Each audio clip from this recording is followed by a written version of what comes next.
So part of what we're going to be doing is we're going to be working with the legislature to advance a big package for toll relief for motorists and for commuters. Because I think if you look at around the state, you've got people that have to commute, and this adds up every single day to be doing those charges. And there's a variety of different, I mean, you have the Central Florida Expressway, you've got the whole situation in Miami where it's pinged back and forth between these different aid, but so, you know, it's not all controlled by the state. Obviously, we have the Turnpike Authority, but legislatively, we can work with the legislature to probably provide relief across the board for all of that. So that's going to be on the agenda. That's very important. But as we were developing this, we noticed that with respect to the Florida Turnpike, I, as governor, had an ability to provide some immediate relief to ratepayers and to motorists based on the amount of surplus that's been generated in these programs. And so what we said was, yeah, we want to have a bold proposal for the next legislative session, but let's put some points on the board right now, if we can do that, in the run-up to what I hope will be a real historic package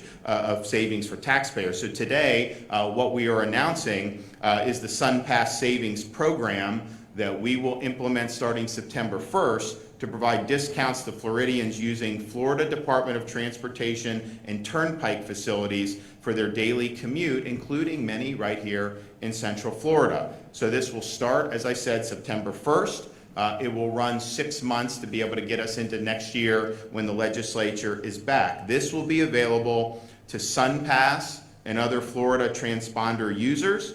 We think the potential benefit is about 400,000 SunPass customers who are using FDOT and Turnpike operated toll roads to get to work every day.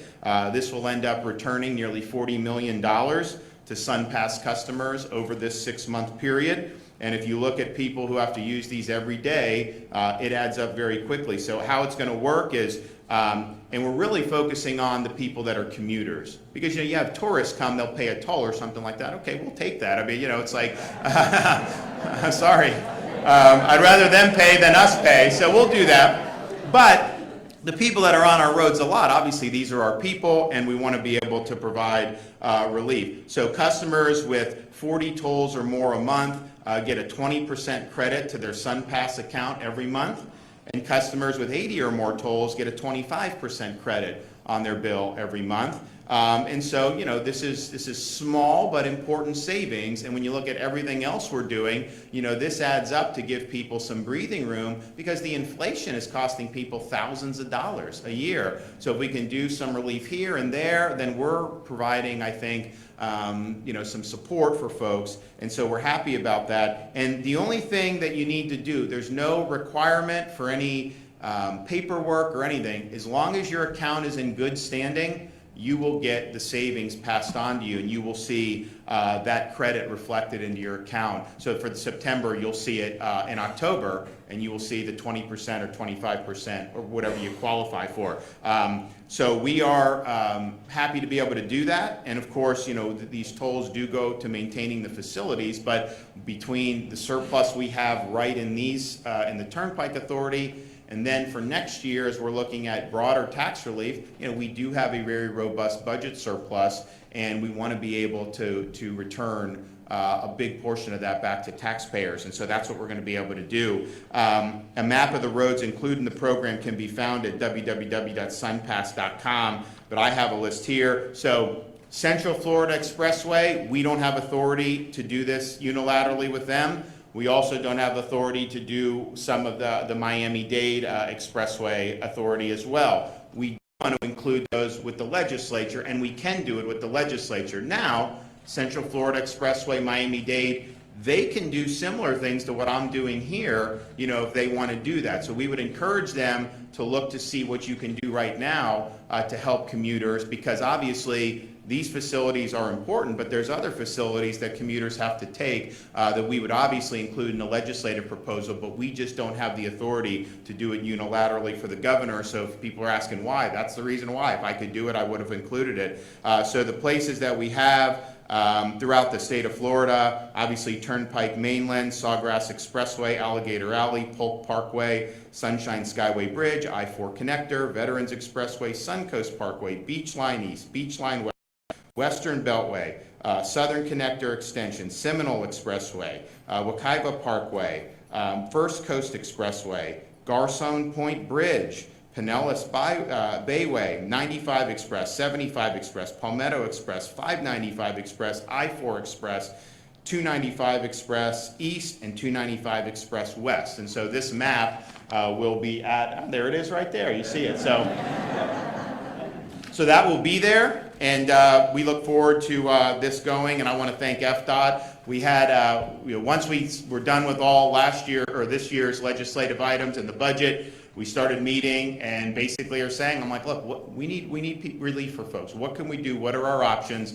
And obviously the legislative proposal has been in the works and that's forthcoming, but could we do anything now? And so this is an important thing to be able to do now, and it's part of a lot of different things that we've been able to do to recognize really the toll that this inflationary period is having. And they were crowing about the most recent month's inflation, but it's still, at a very high level. And so it's nothing to really sing about. I mean, I think we're still in for some difficult times, especially when you look at energy went down last month, but a lot of that was because of demand went down. They haven't really solved the supply problem, and so that is eventually, I think, going to rear its ugly head. I unfortunately do think you're going to see increases. But then if you look at food and some of the other things, housing, some of this stuff, it's gone up pretty dramatically and much more than just 8%. And so that's really, really difficult. And so we want to be sensitive and do what we can at the state level. Obviously, doing some of the stuff they're doing in Washington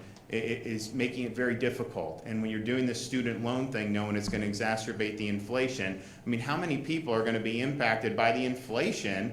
And a very small number of people you're looking at are going to get these loans paid for by taxpayers. It doesn't really make sense. It's not a way to really unify the country behind a shared purpose. It's really a very divisive policy because you're alienating people who went and did the right thing and paid off everything. You're alienating people who decided they didn't want to take out student loans, they wanted to pursue other ways, and you're basically there's going to be people that get law school debt, medical school debt, who making six figures are going to be eligible to have taxpayers pick up $10,000. And you got to think, like, with all that's going on, is that really the best use of government power? Obviously, he's doing it in ways that are not constitutional, but it's a problem. So we're here with this. Next legislative session, we do want to have Miami-Dade Expressway Authority, Central Florida Expressway included legislatively, which we can do. But until then, hopefully they'll be able to mimic what we've done,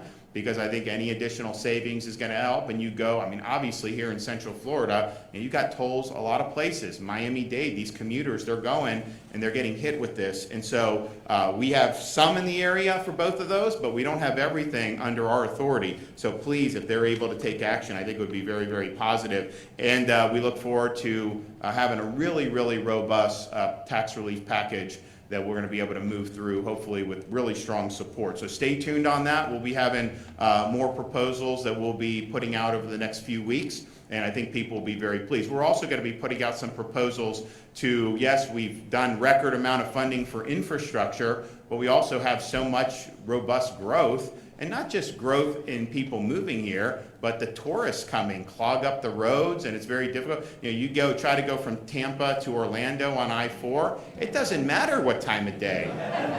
I mean, you could just be stuck. So we're sensitive to some of these places in the state. Well, while we have a work program, while we're doing a lot, and we've made good strides in some of the stuff in the Orlando area, it's like, okay, we have this surplus. Are there ways we can do some moonshots to really just start accelerating? So stay tuned on that, because I just think that, sitting in traffic, one, it's bad for individuals. I mean, we want people to be with their family, we want people to get places, but it also affects like just the overall economy, moving goods across that. And so that's something that we want to do. So we're going to be announcing some stuff, but clearly this region is going to be a recipient of some of what we're looking to do. So I think people will be really pleased with that.